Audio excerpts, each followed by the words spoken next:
Hi everyone, basic of measurement series lecture 9 में आपका स्वागत है। मल्टीमीटर में आज हम आगे पढ़ेंगे एसी एमीटर यूजिंग रेक्टिफायर। क्या होता है AC ammeter? It is an electrical instrument that can measure AC current.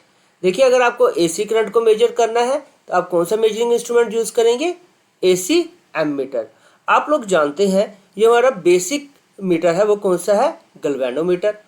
और अगर आपको करंट को मेजर करना है तो आप उसकी सीरीज में गैल्वेनोमीटर लगा दोगे जिस वायर के थ्रू करंट फ्लो कर रही होगी, और आपको करंट की वैल्यू पता चल जाएगी। देखिए, कौन सी करंट? DC current.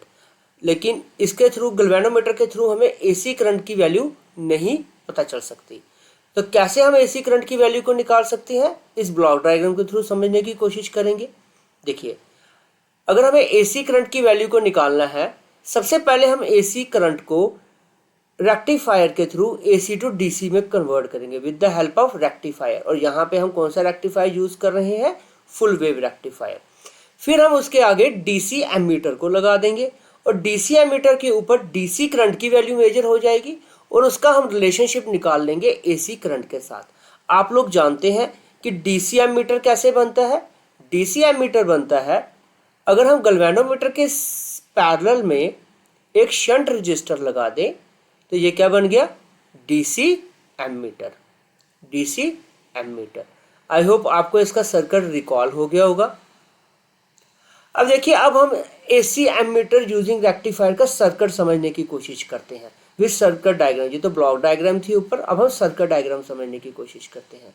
जैसा कि ये सर्किट आपको स्क्रीन के ऊपर दिखाई दे रहा है, तो इसमें जो हमारा इनपुट है ये है एसी सिग्नल, और जो रेक्टिफायर है वो ये सर्किट है जिसे हम ब्रिज रेक्टिफायर भी कहते हैं, और यहाँ पे ये फुल वेव रेक्टिफायर है और इसे हम ब्रिज रेक्टिफायर भी कहते हैं। और जो डीसी एमीटर है वो हमने ये लगा के रखा हुआ है, आपको ये स्क्रीन पे दिखाई दे रहा होगा। और इसको अगर ब्लॉक डायग्राम से कंपेयर करें, this is input, this is rectifier और दिस इज डीसी एमीटर। तब हम समझने की कोशिश करते हैं कि सर्किट में हो क्या रहा है। देखिए, हमने इनपुट करंट दी, एसी करंट, जिसकी वैल्यू को हमने मेजर करना है। उसकी बीपी वैल्यू है, पीक वैल्यू है ये, और बीआरएमएस वैल्यू है, दिस इज डॉटेड लाइन, ये है VRMS value, root mean square voltage. अब देखिए, जो लाइन वोल्टेज हमारे घरों में चलती है वो 220 वोल्ट होती है, लेकिन वो एग्जैक्ट 220 नहीं होती, उसकी वैल्यू फ्लक्चुएट कर रही होती है। तब भी हम 220 बीआरएमएस लेते हैं, 220 बीआरएमएस लेते हैं। और कितनी फ्रीक्वेंसी होती है उसकी? 50 हर्ट्ज की। अब हम सर्किट को समझने की कोशिश करते हैं कि अगर हमने इनपुट ये दिया और इनपुट में जो ऊपर वाला साइकिल ये पॉजिटिव हाफ साइकिल है और नीचे वाला नेगेटिव हाफ साइकिल है, तो आउटपुट पे हमें कैसा मिल रहा है? जैसे आप राइट हैंड साइड नीचे देख सकते हो, दिस इज अवर आउटपुट।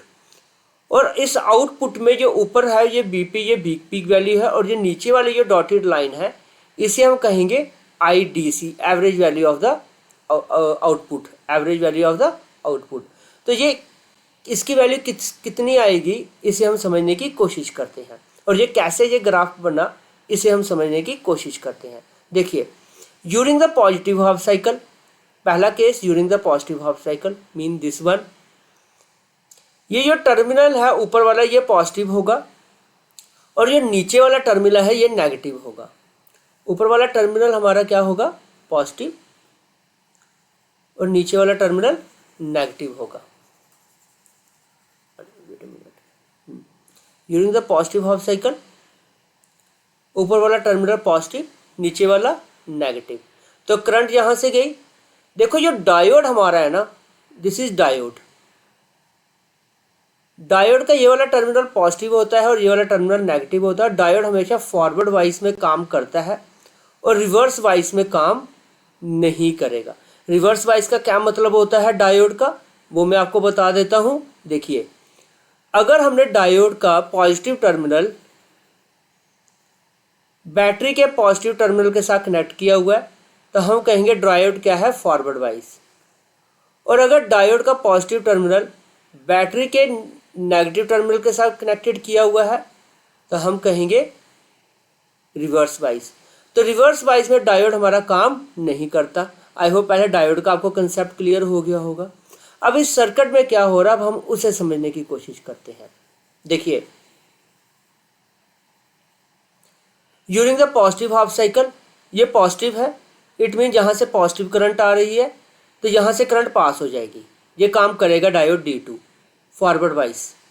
लेकिन जो डायोड D1 है ये नेगेटिव टर्मिनल और पॉजिटिव टर्मिनल आमने सामने है, तो ये काम नहीं करेगा। इसका मतलब ये इसके लिए रिवर्स वाइस है, तो ये काम नहीं करेगा। जब यहाँ पे करंट पहुँचेगी, करंट पॉजिटिव ही होगी, तो करंट यहाँ से फ्लो करेगी, यहाँ से फ्लो नहीं करेगी, क्योंकि ये जो डायोड D4 है ये क्या है उसके लिए रिवर्स वाइस है। क्या है? रिवर्स वाइस है, ये डायोड भी काम नहीं करेगा।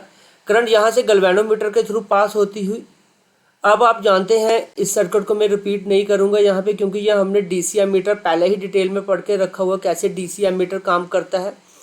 जब यहाँ पे ये करंट पहुँची तो देखिए ये जो ऐसे करके बना हुआ है कर्व सा, इसे हम कहते हैं कि ये, इसका मतलब ये होता है इलेक्ट्रॉनिक्स में, ये जो दो वायरें हैं ये एक दूसरे के साथ कनेक्टेड नहीं है, शॉर्ट नहीं है, ये इंडिपेंडेंट वायर्स है। यहाँ पे जब करंट पहुँची इस टर्मिनल के ऊपर, यहाँ पे भी मैं कर्सर को रोटेट कर रहा हूँ, तो ये डायोड जो D1 है ये ऑलरेडी रिवर्स वाइस है, तो जो डायोड D3 होगा ये क्या होगा? Forward bias. करंट यहाँ से फ्लो करेगी और यहाँ से फ्लो करते हुए नेगेटिव टर्मिनल पे चली गई। तो ये सर्किट हमारा कंप्लीट हो गया और हमें आउटपुट पे क्या दिखा? अगर आप आउटपुट पे कर्सर को देखोगे, दिस वेव। आई होप यहाँ तक आपको समझ आया होगा। अब हम नेगेटिव हाफ साइकिल को समझने की कोशिश करेंगे कि ये सर्किट नेगेटिव हाफ साइकिल में कैसे काम करेगा।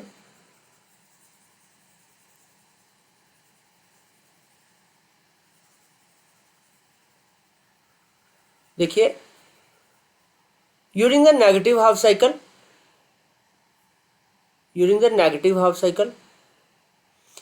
नीचे वाला टर्मिनल हमारा पॉजिटिव हो जाएगा, ऊपर वाला नेगेटिव हो जाएगा। इसका मतलब करंट यहाँ से फ्लो कर रही है नीचे वाले से, यहाँ से करंट जब यहाँ इस टर्मिनल पर पहुंची, जहाँ पे अभी मैं कर्सर को रोटेट कर रहा हूँ, उसके बाद दो पाथ होंगे ट्रैवल करने के लिए, एक डायोड D3, एक डायोड, ये पॉजिटिव है, यहाँ पे पॉजिटिव है तो ये भी पॉजिटिव है, इसमें डायोड D4 हमारा फॉरवर्ड वाइस हो गया और डायोड D3 जो था हमारा क्या था? Reverse bias. तो यहाँ से करंट तो जाएगी नहीं D3 से, करंट कहाँ से जाएगी? D4 से जाएगी। जब इस टर्मिनल पे पहुंची, जहाँ भी मैं कर्सर को रोटेट कर रहा हूँ, जहाँ पे करंट पॉजिटिव है, ये नेगेटिव, ये पॉजिटिव, इसका मतलब करंट यहाँ भी नहीं जाएगी, D2 के पास भी नहीं जाएगी, क्योंकि ये रिवर्स वाइस है। तो करंट यहाँ कहाँ से जाएगी? Through galvanometer.